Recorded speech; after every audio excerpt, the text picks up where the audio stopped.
I just wanted to talk about branding and promotion and why is it important, because from my perspective, small businesses might think that is an area of big companies. That is not our stuff. And also there is a confusion between branding and making logos, letterheads, and that kind of a thing. I don't know, maybe from your perspective, what is it? Okay. Maybe first let's start with an introduction that when I talk of professional marketing services or PMS, we are an integrated marketing communication company. So what we say is that we take your brand from conception to consumption, meaning from conception is really developing it from scratch. There's nothing. We sit with you, we develop your brand. So the question is, what is a brand? What is a brand? And a brand is the sum total of the attributes and associations, perceptions that are connected to that product that is yours. So today when you talk about Joanne Mwangi is a brand. What is associated with Joanne? Most people, if you ask them about Joanne, they'll talk about marketing, isn't it? Yes. But I am not just marketing. I am so many other things, you know. I am a mother, I am a farmer, I'm so many other things. But brand Joanne is associated with marketing. Why? Because I picked one of the attributes of me as a person, and that's the one that I have showcased to the world. It's the same thing when it comes to your product or service. You pick one of the elements that you think is going to be your flagship element, and that's what you hype. Now, if you're to use an example, there's water, okay? Yes. All of us drink water. If you go to the tap and pour water into a glass, it's just water, isn't it? Yes. But if you go to a restaurant, they will actually ask you, what water do you want? Correct? Yes. Is that water any different from the one you drank in the tap? Maybe the difference is like 0.5% at most. Yes. The minerals, because maybe this one came from rocks, this one came from a spring, this one has been extra purified, triple distilled, whatever they say, you know, all those things, the things marketers say. Yes. You get? So the difference is so small, but in creating a brand, you hype the difference, not the similarity. Okay? Yes. Because if you hype the similarity, then there's no difference between you and tap water. You'd be sticking at the 90%. I'm water, I will quench your thirst. Well, every water can quench your thirst, you see? But if I tell you I come from the springs, natural water, from the mountains, I'm creating a story, a vision, you know? So that's what branding is. It is creating positive associations to a particular product or service, so that intrinsically, the minute you hear that name, your mind goes into positive space. And therefore, you will pick up that product because you have tried it, you have trusted it, and now you want to repeat and repeat and repeat the same product. So branding essentially creates brand loyalty. It creates a feeling of trust, of safety, of security. Think of motor vehicles. Why is it that we see some cars and it denotes that that person is poor and is struggling, but has just made it to get a car that moves? And then other brands, it's like, whoa, that guy is, you know, that person is where they're supposed to be. They've really excelled. True? Yet, both vehicles will move from point A to point B. But what are we hyping? We are hyping the differences and creating a brand based on those differences. So my car will have power steering, temperature controlled seating, settings for the vehicle to move from, you know, one position to the other, auto settings. The vehicle will have recognition of your voice. There's so many different things that will be the differentiator. But if you look at the core service, moving from point A to point B, very small variance, correct? Very correct. So that is what branding is all about. It is hyping your unique selling proposition to make you stand out in a crowd. So if today all of us here wanted to be branded and we got your hair to be orange and the rest of us all have black hair, suddenly you stand out.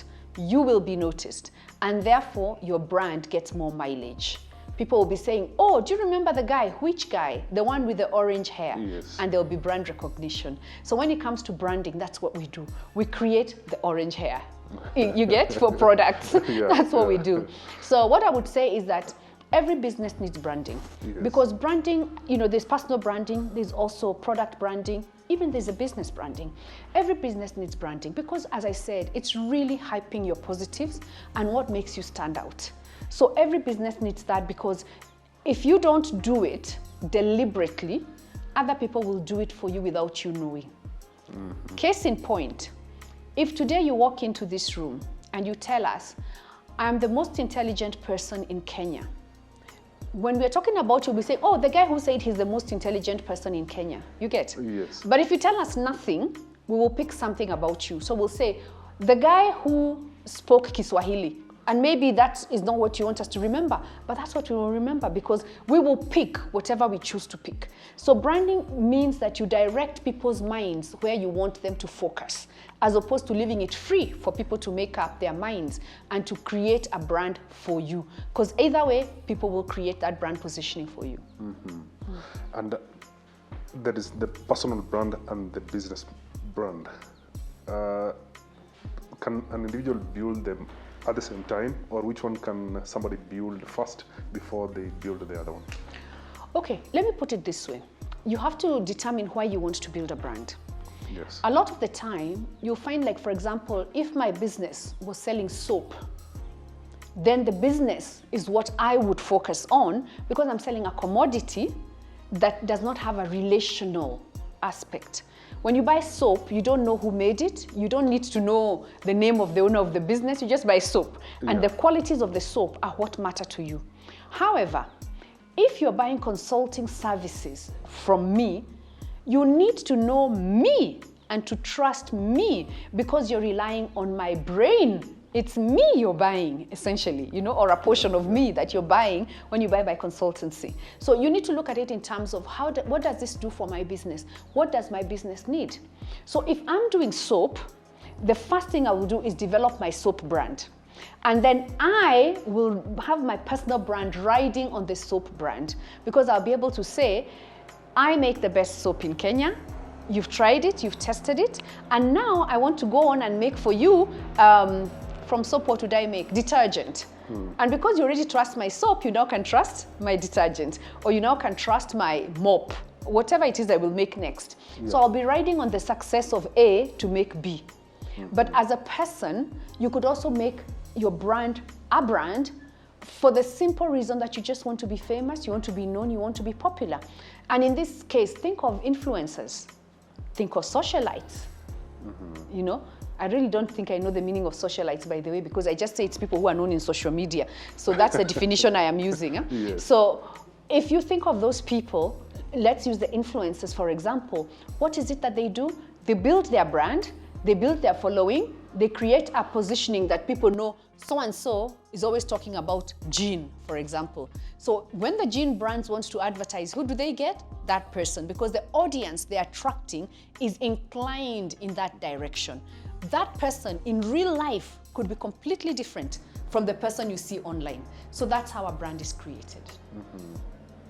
And does it, I think like watches, for example, or clothing, or real commodities, you find there is a functional element of it, whereby people can buy as a result of they want a watch.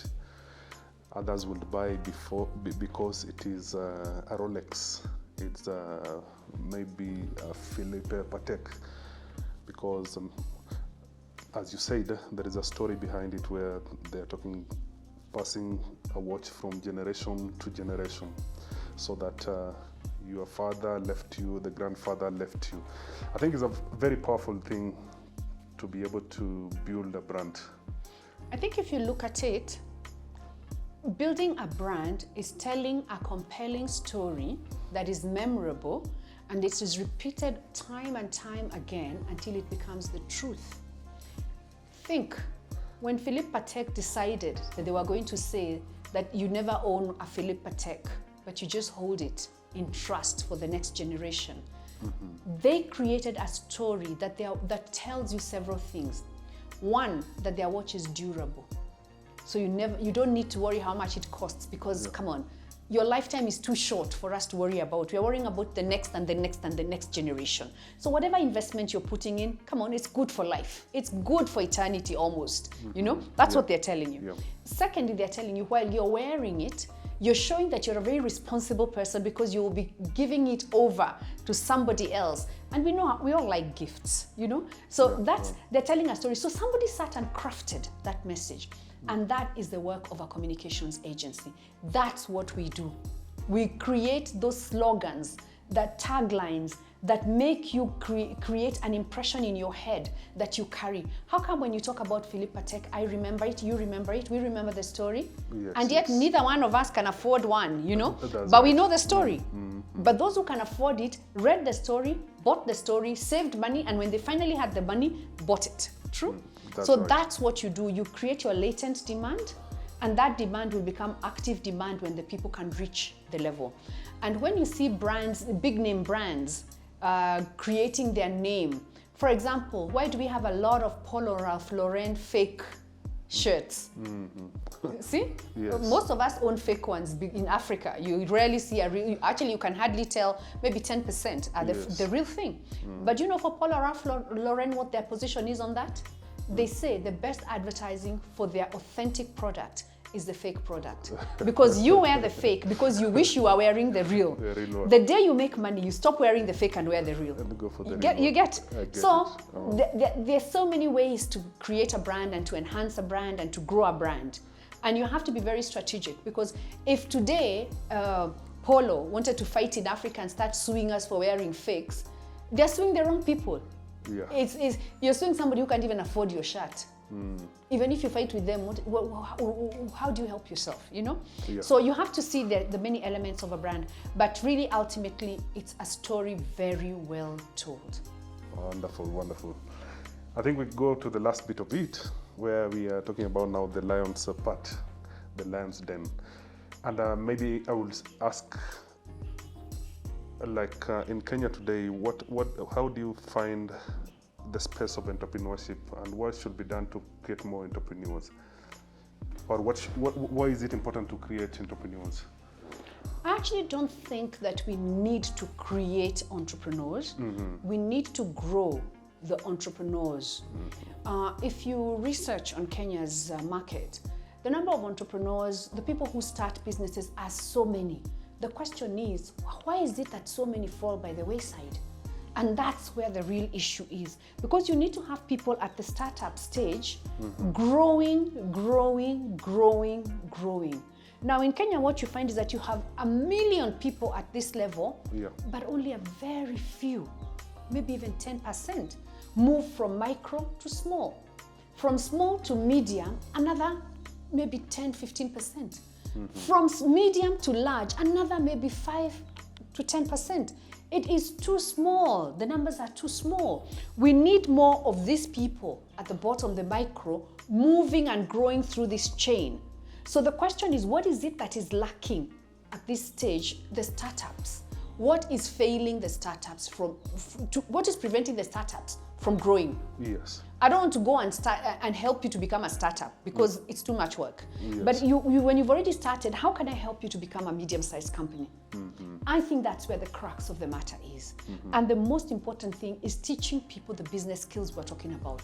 Financial management, systems and processes, quality control, distribution and marketing. Making sure that your brand is reaching the widest audience possible. Scaling up your business beyond your local environment. And you will not do that unless you professionally run your business. And that, I believe, is the biggest failure. Most entrepreneurs, in my opinion, just start the business to make money. And as soon as they make a little money, they no longer focus on the business because they are too busy living large. And then the business collapses. Or they start a business and within no time, they move from business A to business B to business C, or they're doing all of them combined, and suddenly it's like a deck of cards, it falls. House of cards, it falls, you know, collapses. So I would say that teaching entrepreneurs how to scale up their business is the real need. I want to cut you. He wants to change the battery, Derek. Oh, okay, no problem, no problem.